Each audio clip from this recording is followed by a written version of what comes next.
بسم اللہ الرحمن الرحیم۔ آپ دیکھ رہے ہیں پاک ایکسکلوسیو ٹی وی۔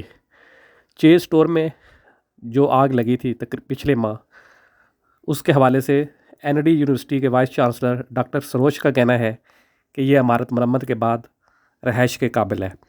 عمارت میں 450 پلر ہیں، جس میں سے 165 کو نقصان پہنچا، جن کی مرمت کے بعد اس عمارت میں رہا جا سکتا ہے۔ یاد رہے کہ گزشتہ ماہ چیز سٹور میں لگنے والی آگ کے نتیجے میں یہ عمارت بری طرح متاثر ہوئی اور لوگوں کو یہاں سے شفٹ ہونا پڑا، جس کے بعد سٹور کے مالک نے کہا تھا کہ وہ رہائشیوں کو کرایہ ادا کرے گا، اور کچھ رہائشیوں کا کہنا ہے کہ کرایہ ان کو مل رہا ہے۔ لیکن دوسری جانب این ڈی یونیورسٹی سے اس عمارت کا سروے کروایا گیا۔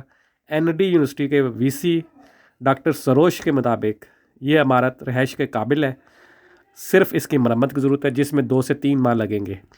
اس کے بعد یہاں پر رہائش اختیار کی جا سکتی ہے۔ صوبائی وزیر ناصر حسین شاہ کا کہنا ہے کہ ان کو رہائشیوں کے مسائل کا اندازہ ہے اور وہ اس کے حل کے لیے کوشش کر رہے ہیں۔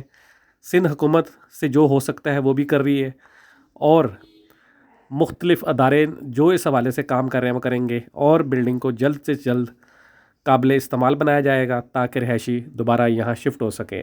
آپ دیکھ رہے تھے پاک ایکسکلوسیو ٹی وی۔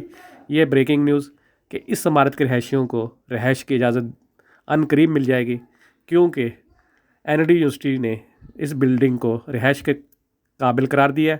صرف 165 پلر کو نقصان ہوا تھا، جن کی آدھی قوت رہ گئی تھی، اور اس کو مرمت کے بعد رہائشیوں کو رہنے کی اجازت دے دی جائے گی۔ آپ نے اگر میرے چینل کو سبسکرائب نہیں کیا تو ضرور کریں۔ یہ ہے وہ والا فوٹیج ہے جو اس بلڈنگ کو نقصان ہوا تھا۔